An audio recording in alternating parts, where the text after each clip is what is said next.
महाराष्ट्राचे शिल्पकार स्वर्गीय यशवंतराव चव्हाण साहेब यांच्या 106व्या जयंतीनिमित्त आदरांजली वाहताना खासदार श्रीमंत छत्रपती उदयनराजे भोसले बोलत होते। खासदार शरद पवार यांच्या माड्यातील माघार उमेदवार, त्याचबरोबर उमेदवार यादी डिक्लेअर झाली नाही आणि उमेदवारीबद्दल कोर कमिटी निर्णय घेईल, असे वक्तव्य खासदार श्रीमंत छत्रपती उदयनराजे भोसले यांनी केले आहे।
अजून यादी काही डिक्लेअर झालेली नाही आणि निर्णय घेण्याच्या किंवा ती जी कोर कमिटी असते वेगवेगळ्या पक्षांची आणि खास करून NCP, त्याच्यात मी नाही आहे।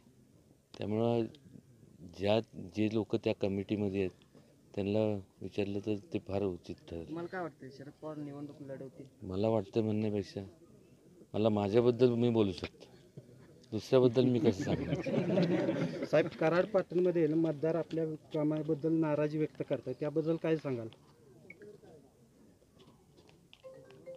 विकास कामं ही एक न संपणारी बाब आहे। म्हणजे जसं लोकसंख्या वाढत जाते तसं विकास कामांना सुद्धा व्यापकता वाढते। प्रत्येकाला शेवटी लोकशाही आहे। कालसुद्धा एकाने काय पत्रकारांनी मला प्रश्न विचारला, तुम्हाला काय वाटतं?